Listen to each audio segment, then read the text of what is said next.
Howdy, I'm Nolan Gray, your friendly neighborhood city planner, research director at California YIMBY, and one of the co-leads of the new Metropolitan Abundance Project. Welcome back to the Abundance Podcast. In this episode, I chat with Anthony Gill. He's an economic development professional and the writer of Spokane Rising, an urbanist blog focused on the ways to make Spokane a better place to live. In this episode, we talk about Spokane, some of the recent incredible zoning reforms that have happened there. We talk about some of the reforms happening at the statewide level in Washington, and we talk a little bit about that other city in Washington you might have heard of, Seattle.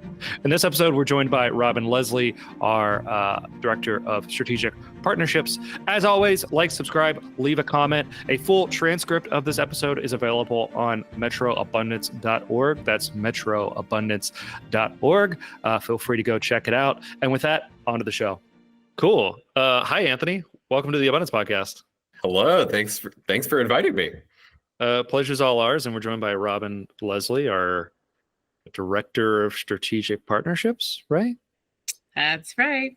So let's talk about Spokane. I think a lot of folks heard about some of the exciting stuff that happened in Spokane late last year. We're recording this in early 2024. But I've actually never been to Spokane. And Robyn, have you been?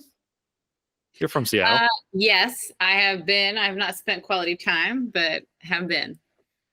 I say you're from Seattle as if like these aren't like on the opposite end of a giant state that would cover like 3 states on the East Coast. But in any case, some people might take it a certain way to cast that aspersion. So let's. I am from Seattle. I do not claim. I claim no Spokane. Well, whenever I tell people I'm from Kentucky, they're always like, "Oh, I know somebody from Kentucky, but you probably don't know them. It's a big state." And I'm like, "Try me," because it actually is a really small state in a certain sense. In any case, Anthony, why don't you tell us a little bit about Spokane? Why is it interesting, and what maybe some characteristics of the city that might make it clear, like what other peer cities might be? Yeah, definitely. So Spokane is a city kind of on the border with northern Idaho. So not the Seattle area, but complete opposite side of the state in eastern Washington. About 250,000 people in the city, about 400,000 in the county.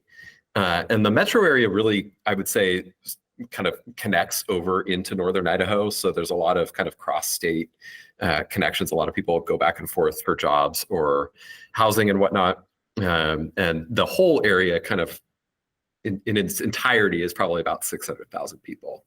So kind of mid-sized city, really grew up around the railroad, forestry, mining, kind of in the late 1800s, early 1900s. Actually has a really significant transit history, transit and rail history as a kind of a rail hub. But really just a really beautiful town, river running through it, really strong pre-war grid, really good bones of a city, which is one of the things that I love about it personally, is just like the character, the feeling of the place. It really feels like kind of maybe Seattle, 20, 30 years ago, Portland 20, 30 years ago, really strong Pacific Northwest city. Yeah, no, I was noticing that when I was looking on Google Maps. I mean, just the incredible grid and a lot of small blocks with alleys bisecting them. I mean, I always say like that's kind of the hardest thing to fix with cities is like the street grid. And so like these cities that are starting from a place with a great grid are really in a good position, right?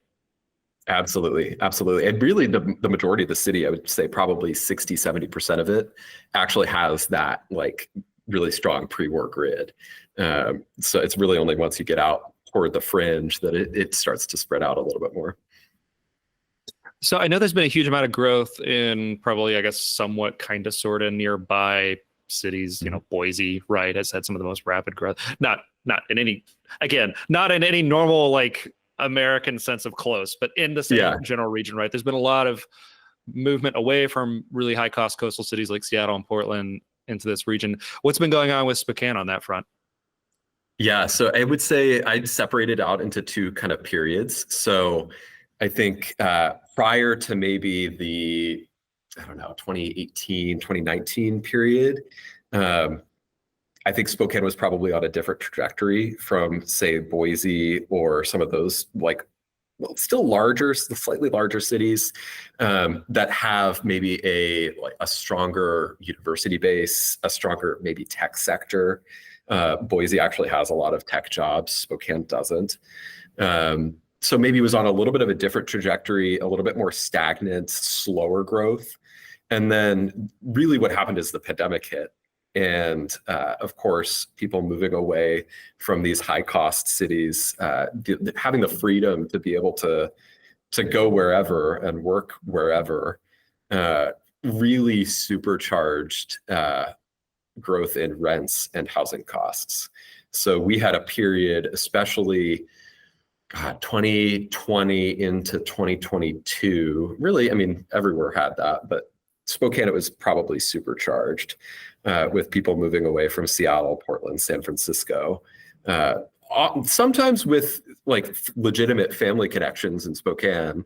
So it's not like they were moving away for no reason, but moving into the Spokane area and really driving up housing costs. I don't have the stats, super handy, but I would say very significant growth. I mean, from my perspective, I was looking for a condo actually in Spokane early in the pandemic, about 2020. And I was looking at condos that were kind of in the 250, 270 range. And this would get you like a good two bedroom, two bedroom, two bath condo. And, the same condo today is probably going for 450, 500. So, and that's now after kind of the peak of housing costs. So it's been a big run up in prices and costs for people. Yeah, I think Robyn and I hearing 200, 250 for a condo from where we are in SF and LA is painful. 450, 500. It's crying over here. It's fine. That's fine. I'm still like yelling at myself for not buying then. Yeah. Many such cases. Well, so, I mean, part of the reason why we're talking about Spokane with you is it actually seems like, right, so I like many cities across the country, there's been an incredible run up in home prices, but not every city has, I think, responded with zoning reform commensurate to the scale of the problem. And Spokane seems like an interesting exception. So maybe let's just walk through it. I mean, what was the situation going into some of these reforms? Fairly typical zoning, permitting rules? Like, what were the big hurdles as far as you could tell? Yeah, definitely. So Spokane had done a couple of things kind of nibbling around the edges is how I would describe it. So, had done a little bit of work around making ADUs a little bit easier to build, but nothing maybe on the scale of some of this, even the state level legislation that we've seen in some states. Had done a little bit of work to try to look at the codes to figure out like what is driving people not choosing to build, these accessory dwelling units or, the cottage housing was one that was a really big, popular talking point. And had done a little bit of that work, but in general, 70% of the city was zoned for single family homes. Our comprehensive plan, which is in Washington State, our prime governing document in planning, was really oriented around these single family homes and concentrating growth along major like commercial corridors and major commercial centers. So we called it our centers and corridors plan. And I think there had been a lot of effort around trying to figure out ways to concentrate growth there and not a lot of focus on how do we enable more housing in the rest of the city. So that was kind of what we were coming in with was this comprehensive plan that probably was rooted really in kind of like the 90s, early 2000s. Like it had some principles of smart growth, but maybe wasn't at the bleeding edge, and certainly wasn't at the bleeding edge that we see today. I'm kind of curious, this bleeding edge you're talking about. one of the things that, Nolan and I, when we have conversations about, massing standards, height, setbacks, all these things, what are you allowed to build on a parcel? So I guess what's your kind of dream thing that gets built as a result of all these changes? I'm curious if you can kind of take us through some of what you'd like to see happen in Spokane. Yeah, so in Spokane, I think some of the things that are now legal as a result of the changes that we made starting in 2022 and then making them permanent in 2023, you can now build an 8-plex on a single family lot, which is just incredible. I mean, I talk to friends in Seattle and they start like yelling at me that is the case. Or Seattle's not a big city like Spokane. I don't know if they can handle that a level. Exactly. But I mean, I think one of the things that was most significant about the reforms that we made is that we kept it very simple. So, I think our planning director and our city council did a really good job of reducing the level of complexity in the zoning code. So, we no longer have duplicate regulation of things like FAR, setbacks, height limits. It's just very simple. You have some setbacks, that are fairly reasonable, you have a minimum lot size, and you have a height limit. And it's basically that. So for me, what I'm really excited about is the potential for, I think 6-plexes, 8-plexes, like who knows how many 8-plexes we'll see, I don't know, but certainly 6-plexes. And we have developers already taking advantage of these rules. I go into the permitting system every couple of weeks just to kind of take a peek and see if anything new has dropped in. And they're taking advantage, and especially of the kind of the interlocking pieces of these reforms that really almost they multiply the level of actual density that this allows. So I say 8-plexes on a single family lot. Well, if you have a big single family lot, 2 8-plex buildings, not crazy to think about. So it's very significant. Let's chunk it out and figure out how we got here. So one of the first big reforms was eliminating parking requirements within a half-mile of transit, right? Well, so the first big action that we took was in 2022. The city council adopted interim rules. Washington State has a system where you can actually put in place interim zoning rules for up to 6 months, and then the city council can extend it. That allowed up to 4-plexes. So the original was up to 4-plexes. And the intent there was really let's just go ahead and do it. Let's try it. Let's see what happens. And during that time, they worked on the permanent new rules that now allow 8-plexes. In the middle of that time, we also went ahead and made parking optional within a half-mile of transit. So we've had a number of different reforms that have kind of taken place, and they all start to blur together, even for me. But I think the way that we passed our missing middle legislation was pretty unique, because we decided to do it through an emergency ordinance, which meant that we didn't need to do all of the front-ended community engagement work, all of the SEPA and NEPA analysis, all of the process basically took place after the legislation was already in place, which meant that we didn't necessarily have all of these big community meetings where people come out and say, oh God, this is going to cause disaster, because people recognized, oh, these rules are already in place. So it kind of obviates the actual opposition.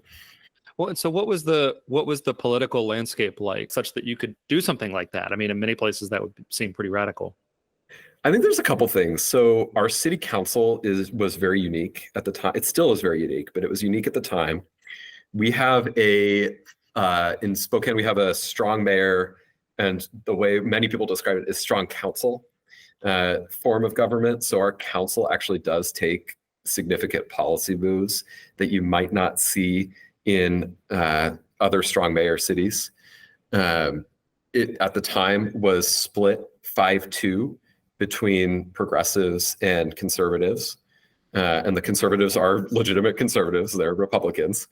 But at the same time, those conservatives are, I think, different from what you see in some other cities. So one of them was the former lobbyist for our Home Builders Association. One of them is a conservative who is just generally much more libertarian minded. So I think that results in maybe him being more open to these types of reforms than one might expect. And then only one of our progressive city council members was someone I would describe as maybe like coming up through like neighborhood councils and kind of community neighborhood boards, that type of system. The rest of them were much more rooted in labor, housing justice groups, and like just straight activism. So I think our council itself was a little bit unique at the time in that we had opportunity for people to come together where they might not ordinarily.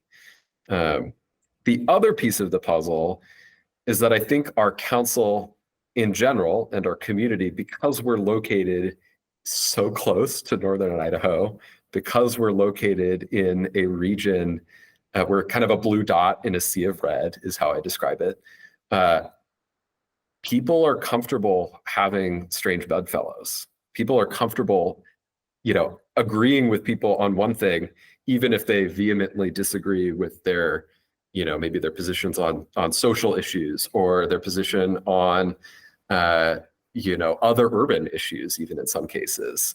I think that by necessity, people have to come together in a place like Spokane where they might not have to, in a place like Seattle or San Francisco or Los Angeles, just from a political necessity perspective. So in terms of the interest groups pushing one way or another, what was that landscape like? Yeah, so frankly, I don't think we actually had any organized opposition, which is pretty unique. There were people who were potentially opposed to missing middle reforms, but there was no organized opposition.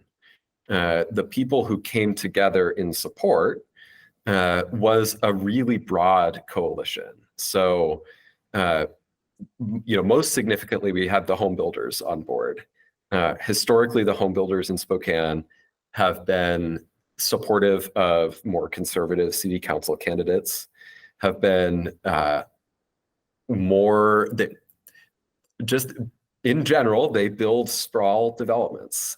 So they're not, necessarily the types of developers that would actually be taking advantage of these rules in many cases, or if they are taking advantage of them, they're taking advantage of them in places where some activists maybe wouldn't want them to take advantage of these rules, more toward the urban fringe.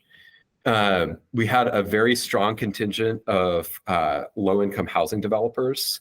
The Habitat for Humanity is very strong in Spokane, so Habitat is a good example of a strong supporter. And then Spokane also has a very strong, very significant homelessness crisis, like many West Coast cities right now. So a lot of the homeless services, homelessness advocates were actually involved in the push for these new regulations because of the potential benefit in terms of long-term affordable housing, creating a better long-term picture for housing costs. So I think a pretty broad mix of supporters. And then you had, of course, all of the typical people. I was out there on Twitter, pushing people to go to city council meetings, getting people to send letters. And I would describe myself as kind of a typical urbanist advocate. But in general, I think one of the biggest things is we did not have organized opposition in any real way that we might have had if we had taken a more traditional approach to passing the legislation. I'm curious if that's sprung up after having passed this. I would say we might be getting, certainly not organized opposition, but right now we might be seeing some of kind of the first wave of questions in the community, would be how I would describe it. People, like developers, are actually getting permits for fourplexes and sixplexes in single family neighborhoods. And you are seeing more posts on Nextdoor, more posts on Reddit about it. So, and the posts are all, I'm really happy this is happening near me. This is great, right? More neighbors. Yay. Certainly not on Nextdoor. On Reddit, yes, actually, which is good, but certainly not on Nextdoor. Has there been a divide in kind of the reaction from different neighborhoods? I'm curious, I'm thinking, correct me if I'm wrong, but like kind of some southern neighborhoods of Spokane are more well off. And then there's the north and the east. And so I'm curious if it's been geographically located by like more wealthier single family homeowner neighborhoods or not. We see that sometimes, and I'm curious for that breakdown along similar lines. Certainly the opposition I've seen on Nextdoor is coming more from residents on the South Hill.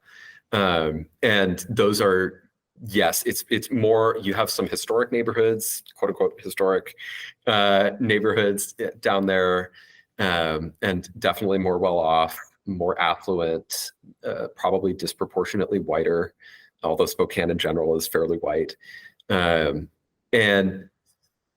But with that said, one of the interesting things is a lot of people before, I shouldn't say a lot of people, there were some people before the legislation passed that were concerned that you actually wouldn't see any sixplex or fourplex development on the South Hill because the land costs would be so high. And then you would be concentrating the growth in neighborhoods that maybe are lower opportunity, fewer like access to amenities, these types of things. But what we have seen is applications have come in across the city. So, and permits are being issued across the city. So there isn't necessarily a geographic concentration of these missing middle units in terms of what's being applied for as of right now.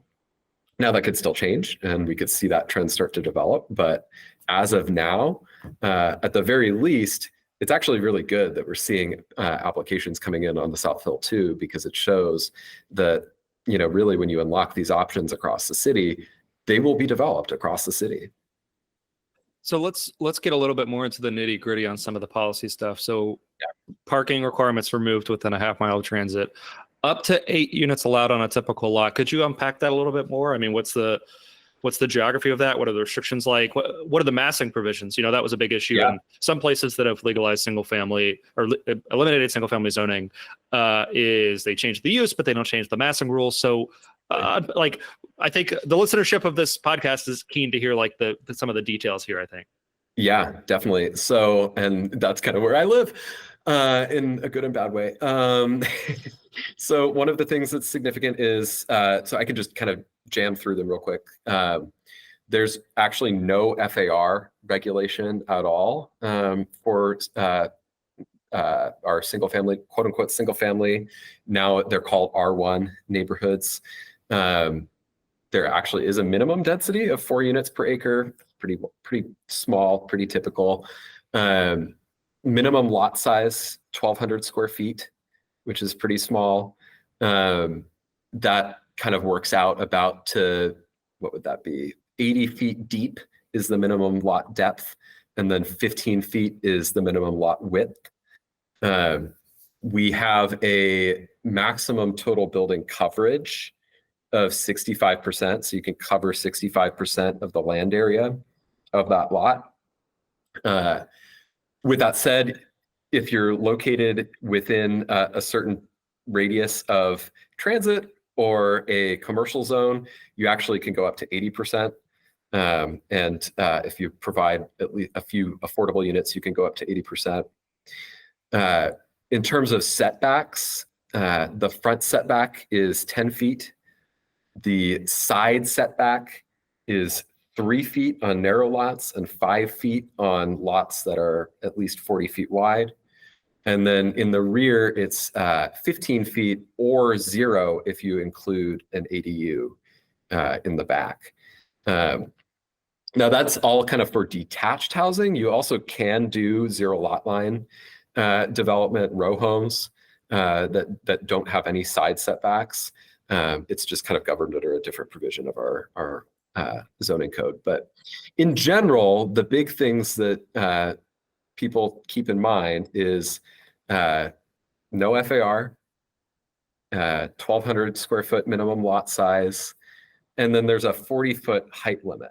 So you can go up all the way to 40 feet in a single family neighborhood, formerly single family, now R1 neighborhood, which means you can get up to really 4 stories.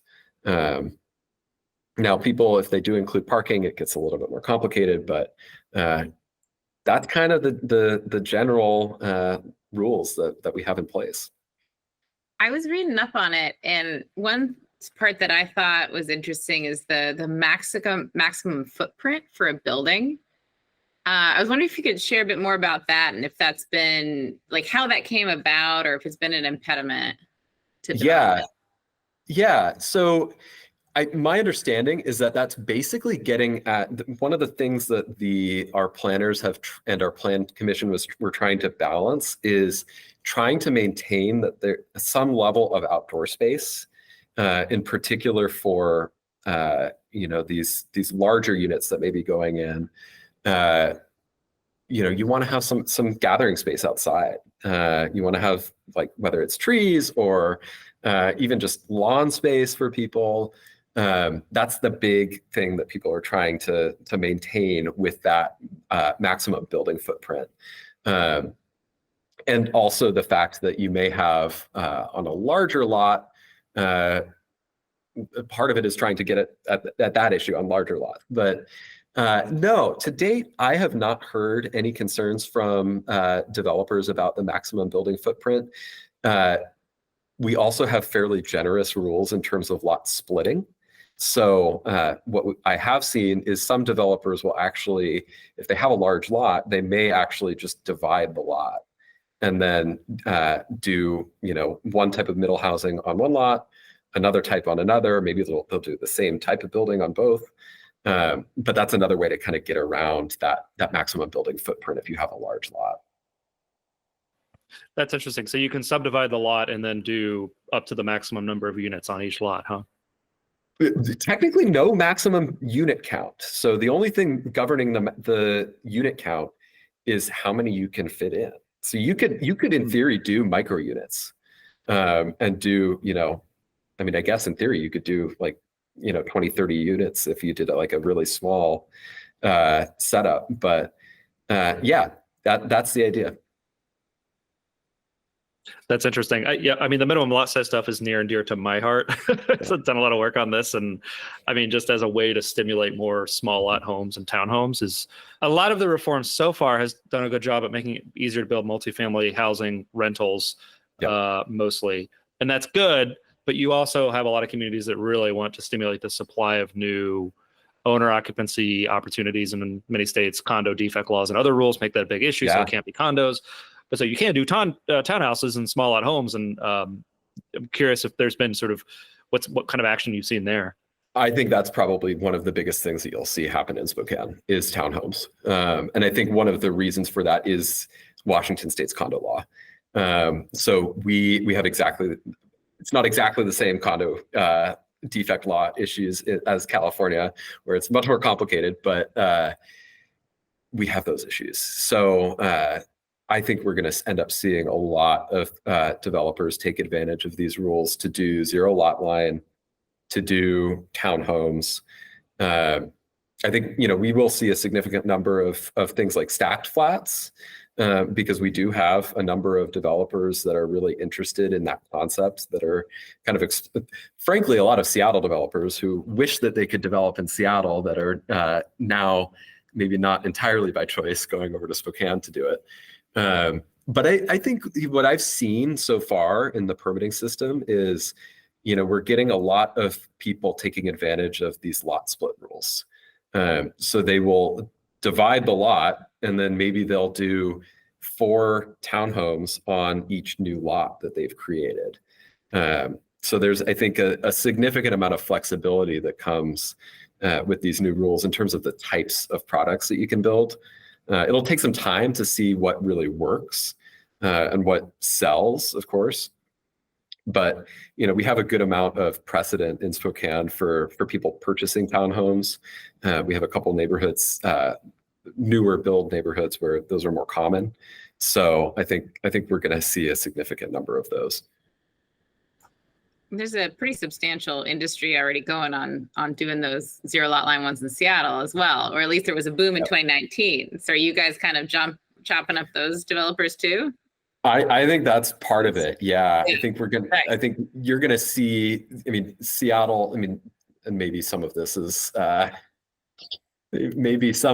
where Seattle sees some NIMBYism take place, as there are people freaking out about townhomes. But I think we are probably on that path of seeing many more of those in Spokane.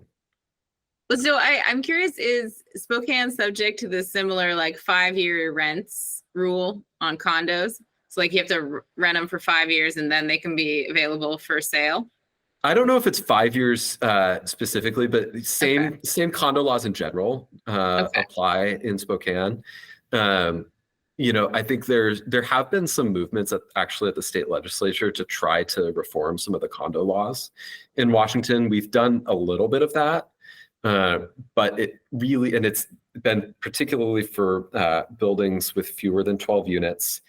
And honestly, it hasn't really gone far enough for especially the banks and the financing to work out for the development. The banks need to feel comfortable fundamentally, and they're not there yet. But you do see, I think in Seattle, you do see people building a apartment building, and then after 5-7 years they will sell, and I think we will see some of that in Spokane as well. One of the things that I think was a talking point earlier on in the last legislative session around some of these condo reform rules is, if you did it in Spokane, some of the liability concerns in Eastern Washington might be mitigated just by nature of it being in Eastern Washington. You might not have to worry about earthquakes as much. You might not worry as much about mold. So I think there's potential maybe even to do some sort of bifurcated system. It's not great for Seattle, but you could potentially do some sort of bifurcated system on both sides of the state. Let's talk a little bit more about the output of some of these changes. Just looking at the U.S. Census data, and you got to be careful with it because a lot of times it's imputed. But when you have these big jumps like you did in 2023 in Spokane, kind of remarkable. A few things jump out at me is, first, it's almost the total inversion of typology from 20 years prior. It's the city was almost exclusively building single-family homes for a period there. I guess not. It's almost exclusively building a lot of multifamily, but mostly single-family homes. Now that's flipped. It's mostly multifamily, and there's a pretty robust amount of duplexes and 3 to 4 plexes being built.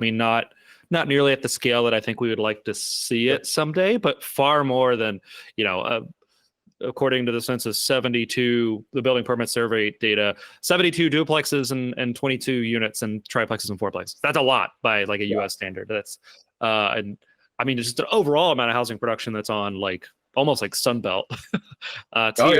Do you want to provide some more color with that? What types of projects are we seeing? Who's building them? Are banks kind of rediscovering these missing middle typologies that maybe they've forgotten how to finance? there's like 7 different questions there, but I'm fascinated by the answer to everyone. Yeah, definitely.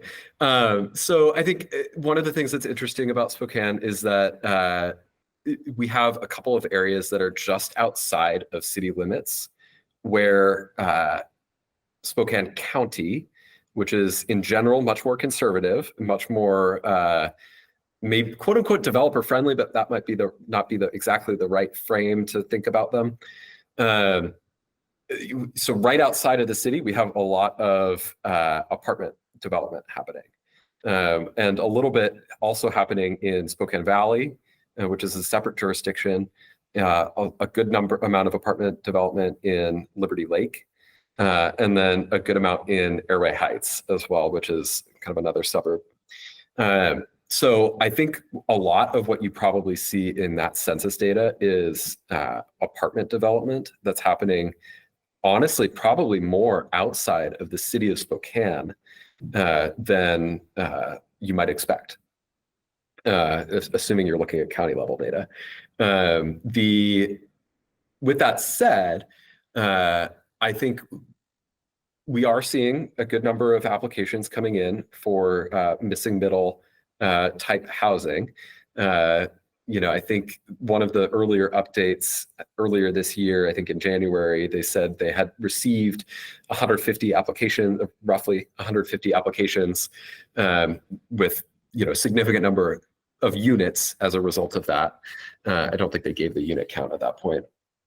But also seeing a significant amount of, I think, smaller apartment development. So not so much like the 300 unit apartment buildings, the 400 unit apartment buildings, these big 5/2s, that you see in Seattle, Portland, San Francisco. Well, maybe not San Francisco, San Jose, Los Angeles.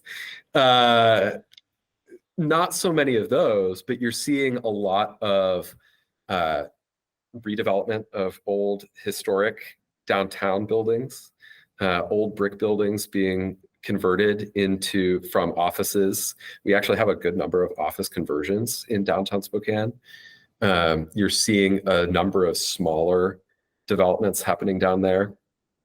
And then we're also seeing a good amount of interest in that type of development in what I was referencing earlier, our centers and corridors. So I think it's a mix. I think, we will see a significant pickup in activity for our missing middle rule development over the next year. I'm going to be really interested in seeing the 2024 numbers in particular, because there'll have been more time for the developers to get a sense of like, oh, it's possible. What might I be able to develop on these properties that I own? I don't think they had that ability yet, and we're starting to see that happen now. But what we have seen is just this supercharge of development of small apartment buildings and redeveloped apartment buildings in the core. And a lot of that is as a result of Washington State's multifamily tax exemption program. So we have a program that gives developers a property tax break if they develop multifamily housing. It's kind of interesting because it actually results in a pseudo land value tax. But if you develop affordable housing in Spokane, and affordable in Spokane, we define that very, very broadly, up to 115% AMI, you can get a property tax break if you're building multifamily housing, and a lot of developers are taking advantage of that right now. So walk me through that a little bit more. Is the state kicking in money to offset that, or how does that how does that not distort fiscal incentives for local governments? It does distort fiscal incentives for local government. No, for state government especially, but it's actually just one of the biggest tools that Washington State has to incentivize housing development. We don't have in Washington State tax increment financing. So we're one of the few states in the country that doesn't have that tool, which of course it's been abused in some cases, but can be a really powerful tool for investing in infrastructure development. We don't have incentive tools that other states have for housing. This is the only one we have. And it really is intended for, these big multifamily projects, small and big, but mid-size and bigger multifamily projects in the cores of cities. It's used, I think, very well in cities like Seattle, Bellevue. They actually have stricter rules than Spokane has around affordability of those units. But Spokane has kept it relatively loose, in part because of, I think, the consensus that we have on our council around just build, baby, build. Like, any units are good units at this point. Let's talk about the state here in a minute, but kind of wrapping up on a reflection on some of the local stuff. What are the lessons learned for cities that might be looking to Spokane as maybe a peer city? What's worked? Maybe more importantly, what's not worked? I think there are probably three things. I think one is it really helps to be comfortable having strange bedfellows. I think Spokane, like, that's just been one of the unique factors that, and we talked about it, that resulted in us being able to pass missing middle legislation. I witness the same fights in Seattle that I think are much more political, because people just don't want to be on the same side as someone else on an issue, because they disagree with them on other things. And I think that's fundamentally the wrong place to go on housing. So you need to be comfortable, agreeing with, in Spokane, the greater Spokane chamber, like the Chamber of Commerce. You need to agree with them if they're right on housing. You need to agree with labor organizations if they're right on housing. You need to just be comfortable having a really big tent. I think that's really important. One of the other things is, the process. If you have a tool that lets you, invert your typical process and pass things on an interim basis, and then do all of the rigmarole and process and environmental review and analysis on the back end, take advantage of it, because that's a really great tool to kind of dissuade people from blowing up about a particular issue, because you can test the waters and show that things aren't going to change overnight. And then third, I think, and really importantly for Spokane, and I haven't mentioned this, is we have a really strong planning team, a really strong planning department that is comfortable making strong recommendations to City Council. I think we have planning in this country has maybe been too willing to take a back seat to elected officials, maybe a little bit too willing to say, well, what do you want?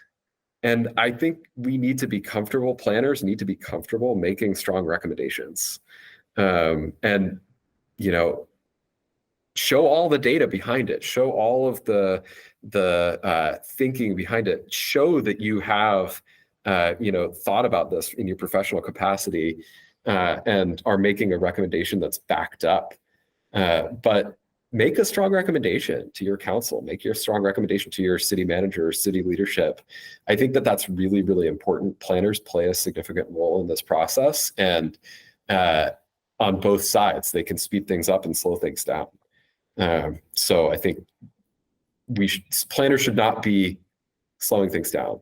I think that that's important. So those are my three biggest takeaways. And I hope to God places like San Francisco and Los Angeles can take some of those things to heart. But if not, we definitely will relish permitting, more housing units than you all did in the first half of the year. Yeah, we have great planners, at least here in LA. We definitely cannot do coalitions. And I don't think we can pilot reform without CEQA, but very good principles, and certainly some that folks in some of the cities and states that we work with can take to heart. Yeah. I'm curious, takeaways from any relational with like other city neighbors. You talked a bit about how there was apartment building going on, along the I-90 corridor leading to Idaho, right, where all those communities are. And I'm curious, kind of, are they worried you're going to eat their lunch on housing development? And is your reform spurring more reform over there? Or kind of, I'm curious how that's playing out with your neighbors. Well, so I think what's really interesting is some of the neighbors actually are probably on the opposite end of the spectrum. Spokane Valley, before Washington State passed its fourplex law, Spokane Valley actually made duplexes illegal. They originally were legal across the entire city, but they made them illegal, so they actually moved backward, which is a little bit unique. But I think I think you probably will see a little bit of that, but I think it'll be as a result of state action. I think state action in Washington State has been really strong and will result in cities like Liberty Lake, Spokane Valley, Airway Heights to a certain extent, actually have to go back and in Spokane Valley's case, re-legalize some of these missing middle housing types. But yeah, I think part of the challenge with our region is that once you get outside of Spokane city limits, you end up encountering a much more conservative, much more socially conservative political environment. And I think that results in, I don't know, maybe some culture war issues starting to play into the conversation about missing middle. Fewer, I actually believe in property rights and deregulation Republicans, and more keep your government hands off my single family zoning Republicans. Yeah, much more like Agenda 21. Oh gosh, yeah. Yeah, it goes that extreme. The closer you get to Idaho. Exactly. Well, so one quick thing more on Spokane, what's next? I mean, there's been a lot of amazing stuff, but of course there's still probably great work to do. So to your mind, what's next for zoning reform and housing affordability more broadly in Spokane? Yeah, so one of the things that I think I'm really excited about is we are about to launch a comprehensive plan update. Washington State requires updates every 10 years, and we are about to launch that process in Spokane. I think we have a lot of potential around kind of inverting our growth paradigm. Historically, we've really put a lot of attention into these centers and corridors. I think we still will probably put some attention into them, but I think we're going to probably start to think a little bit more about growing in our neighborhoods. So paying more attention to these missing middle housing types. I really am interested in figuring out if we can embed neighborhood commercial at a greater scale. We actually are probably a little bit more permissive on neighborhood commercial than some cities, but I think we can go further. I personally would really like to see something like accessory commercial units, something like a corner store legislation. Would really like to see neighborhood cafes at greater scale in Spokane. These types of spaces are really popular where we do have them in Spokane. And so I think we could do it really easily. I don't think we'd have opposition nearly at the level that you see in some cities. So that's one thing I'm personally really excited for. And then the second piece is we have a lot of work to do around transportation and transit. So we've gotten rid of parking requirements for housing, but I think we have some potential to do that for commercial. Commercial parking requirements drive me crazy because they result in the most ridiculous outcomes you can imagine. I think about the restaurants during COVID that couldn't put in outdoor dining areas into their parking lots because their parking had to be there. Or in some cases, even if they weren't taking over a parking lot, they were adding space to their restaurant. So that increased the amount of parking that they were technically required to have. So from my perspective, we just need to completely get rid of commercial parking requirements. And I think that's something as well that our city council is going to be looking at in the next several months and hopefully years. We take advantage of that. So a lot of work to do, but I think I'm really excited about the potential. I would love it if you all could lead on accessory commercial units, because that's just such a great, it's such a cool next sort of frontier issue, and just key for reducing VMT. Okay, Robyn, do we want to do a quick lightning round before we turn to state stuff? Best place to get lunch in Spokane? Oh God, that's impossible. Right now, I'm a huge fan of Taco Bado, which is this kind of hole in the wall breakfast taco place in kind of it's on Northwest Boulevard in Spokane. What's the next city you hope to visit for the first time? Oh, that's so hard. I'm doing a trip to Detroit next week. I've been there before, but haven't spent a ton of time there and haven't really met people there. So I'm looking forward to Detroit. I actually have never been to New York City though. So for me, I feel like I need to experience like the like quote unquote urban capital of the United States. So that's definitely on my list. What's your favorite, you talked about transit history in Spokane and transit projects. What's your favorite transit idea for Spokane? Pipe dream would be high-speed rail to Seattle. Yeah. Slightly less pipe dreamy would be, you could create a really great regional train system in Washington State just by investing a little bit of money. I say little, but it's still probably on the order of $200 million. But some money in some additional train sets and more operations. If you could have 4 trains a day from Spokane to Seattle, and a couple of them probably going through like Yakima, Tri-Cities, Pasco, you could do something really incredible in terms of connecting the state. So for me, I go back and forth way too often. So I'm definitely interested in better train service. I think I broke the lightning round rules, Nolan. I apologize. Back over to the actual lightning round. It's no problem at all. Perfectly good answer. Favorite day trip outside of Spokane? I'm a huge skier, so I spend a ton of time at Schweitzer in North Idaho.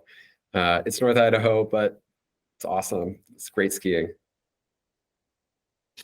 In the interest of cross-state unity, could you say something nice about Seattle?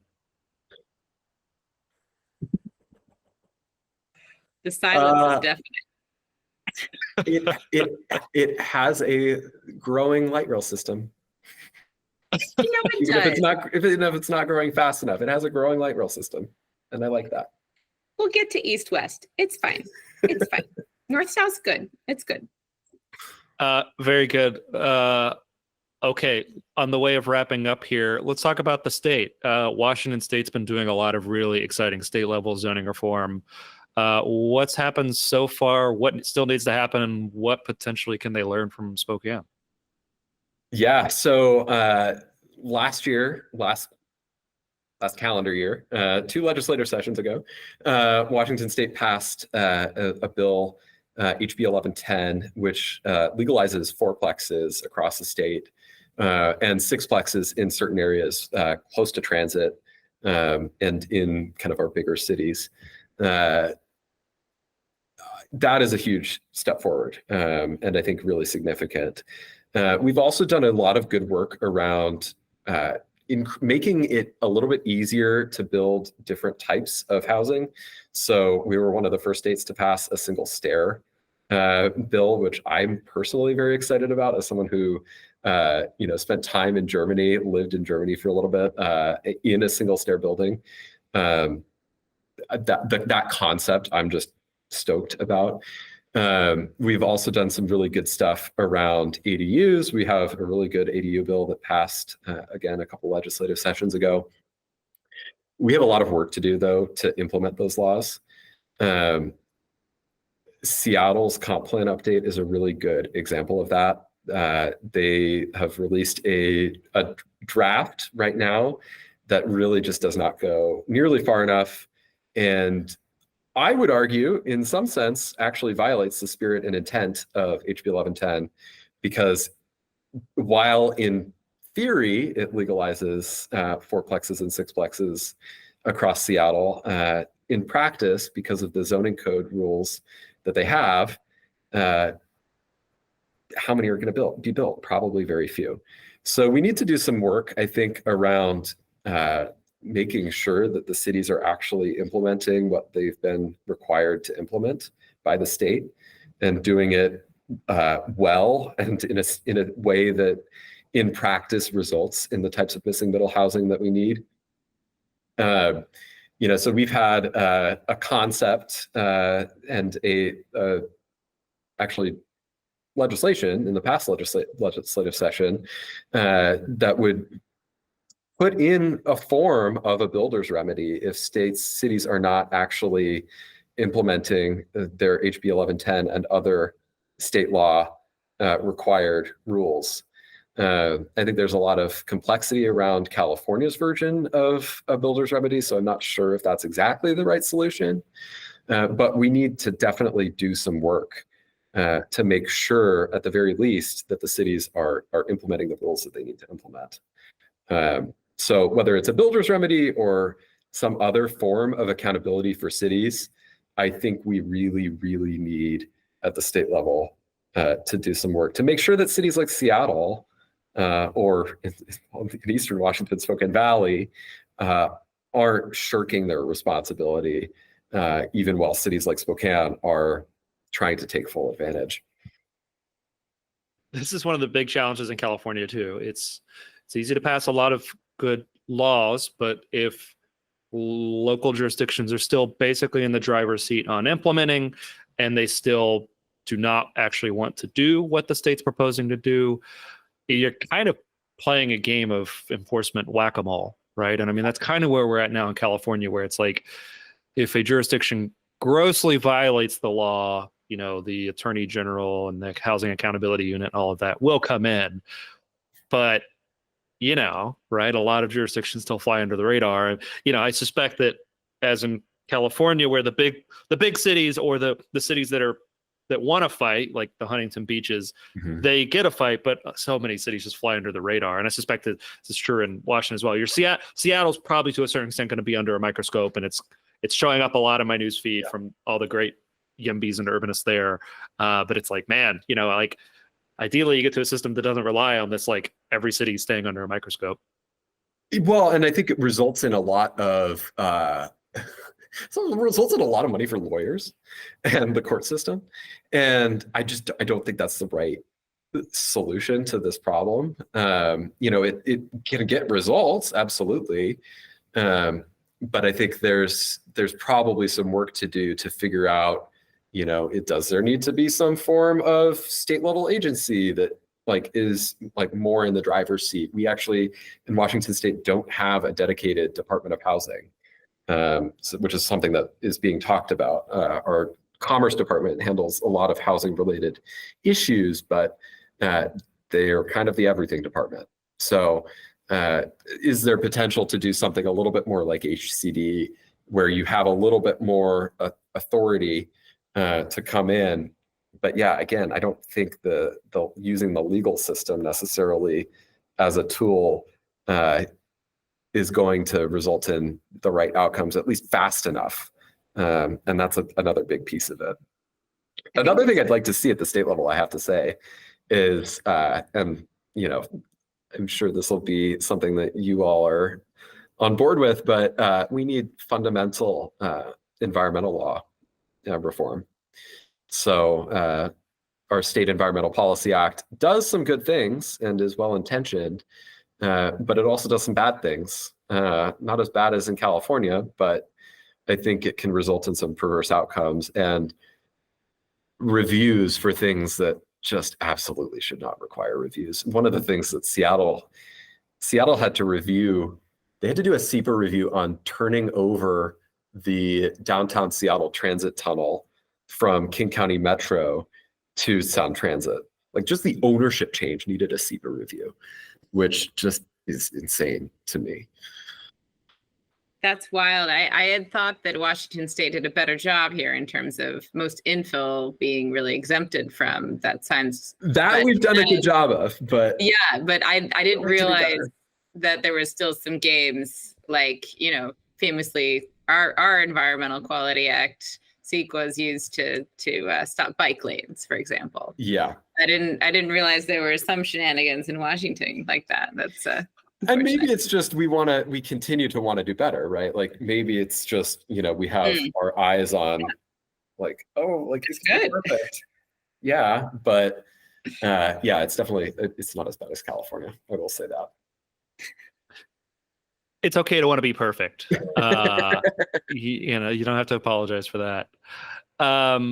Yeah, I mean, in terms of a bigger picture from maybe the states, what's been the big thing that really has worked at the state level, and what would, one of the things that a situation we're in now is, Washington, Oregon, California, we've kind of been wrestling with this stuff for a while, but, of course, this housing affordability issue has exploded into a whole bunch of other states. Montana was probably one of the biggest movers last year. Yeah. What would be your recommendations as somebody who's watched what's happened in Washington be for other states that are considering state level zoning reform for the first time?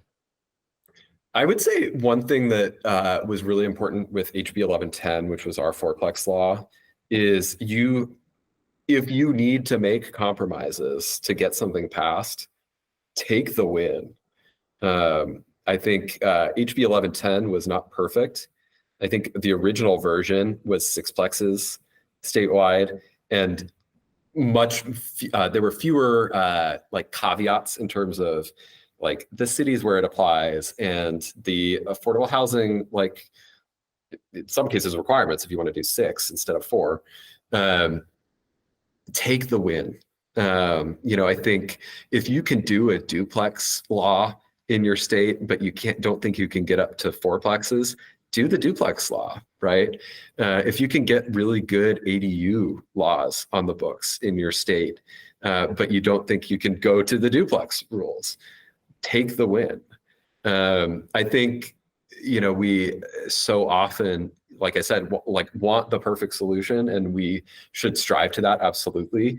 But we also have to be strategic. And I think we have to think a little bit about what is going to be politically acceptable, politically valid, politically viable in your state. Montana's a great example. They created a bill that is uniquely Montana.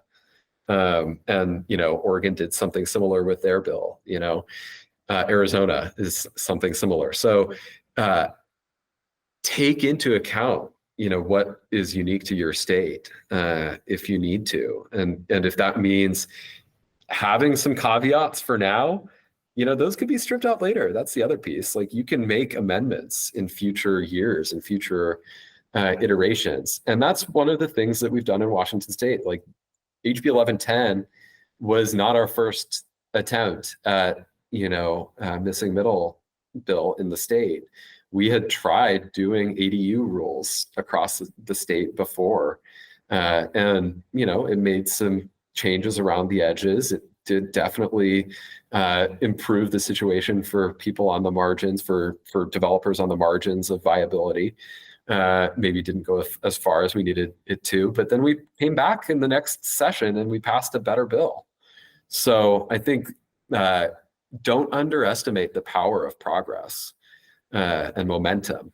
And I think once you can kind of start the process, I think it starts to become a little bit more of a roll. And people who might have been opposed before start to see, not much has really changed, or it hasn't changed as quickly as I maybe would have been led to believe. Maybe I don't need to oppose this next piece of bill of legislation as significantly or as strongly. So there's a lot of potential, I think, just around taking advantage of the wins that you can. A bill in Arkansas is not going to look the same as a bill in Washington, and that's fine. Cool. Well, Anthony, I think I speak for YIMBYs all across the country when I say thanks for your continued leadership, along with a lot of great coalition partners in Spokane. I think the progress that you all are making is revealing to a lot of other cities that, hey, we can do these reforms. And, this is not just a New York or a Seattle or an LA phenomenon. This is something that needs to happen in a range of cities. And to the extent that Spokane, I think, is pushing the boundaries of what's possible already, it's incredibly exciting. And what's coming, I'm excited to see you all legalize accessory commercial units. so that I have a model, and I can we can spread this across the country. But in any case, thanks again, and thanks for joining the Abundance Podcast. Absolutely. Thank you so much. Happy to talk to you.